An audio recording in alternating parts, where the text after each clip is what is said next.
डॉक्टरों के लिए जेनरिक दवा लिखने की अब अनिवार्यता खत्म हो गई है। नेशनल मेडिकल कमीशन ने अपने इस आदेश को वापस ले लिया है।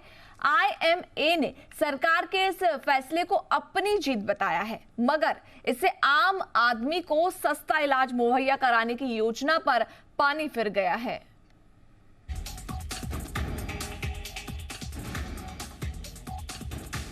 नेशनल मेडिकल कमीशन यानी एनएमसी ने डॉक्टरों को जेनेरिक दवा लिखने की अनिवार्यता संबंधी आदेश को वापस ले लिया है। अब डॉक्टर जेनेरिक दवाइयों के अलावा दूसरी दवाएं भी प्रिस्क्राइब कर सकेंगे। एनएमसी के ताज़ा फैसले को सरकार की सस्ते इलाज की मुहिम को एक बड़ा झटका कहा जा सकता है। दरअसल इसी महीने एनएमसी ने सस्ते इलाज की दुहाई देकर सभी डॉक्टर्स को जेनेरिक दवाएं लिखने संबंधी नियम जारी किए थे। एनएमसी का इसे लेकर तर्क था कि जेनेरिक दवाएं ब्रांडेड दवाओं की तुलना में 30 से 80% तक सस्ती होती हैं। ऐसे में सस्ती दवाओं के चलते गरीब गुरबों पर महंगे इलाज से राहत मिलेगी। लेकिन 2 हफ्ते के अंदर ऐसा क्या हुआ जिसके चलते एनएमसी को अपने दिए फरमान से पलटना पड़ा। दरअसल जैसे ही एनएमसी के जेनेरिक संबंधी नियम सामने आए, इंडियन मेडिकल एसोसिएशन और federation of resident doctors association यानी FORDA इसके विरोध में उतर आया। इलाज में जेनेरिक दवाओं की अनिवार्यता पर सवाल उठाने लगे। ये लोग केंद्रीय स्वास्थ्य मंत्री मनसुख मांडविया से मिले और एनएमसी के नए नियम कायदों में बदलाव की सिफारिश की।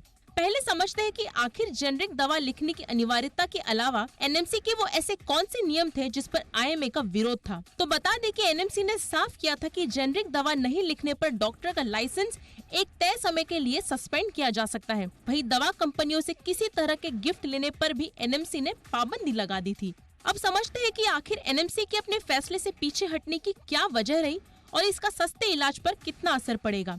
दरअसल आईएमए और federation of resident doctors association ने भारत में बनने वाली जेनेरिक दवाइयों की गुणवत्ता पर सवाल उठाए थे और कहा था कि इस तरह के नियमों से मरीज की जिंदगी जोखिम में पड़ सकती है। साथ ही आईएमए की दलील थी कि केवल सस्ती होने के चलते जेनेरिक दवा को लिखना अनिवार्य नहीं किया जा सकता। दवाओं की कीमतें तय करना सरकार का काम होता है।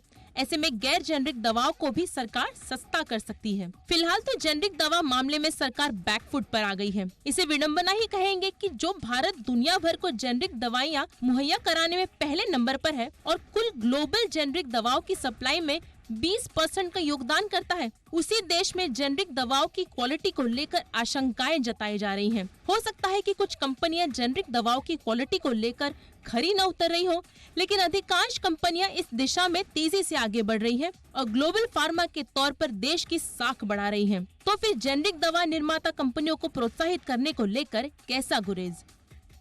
ब्यूरो रिपोर्ट, जी मीडिया।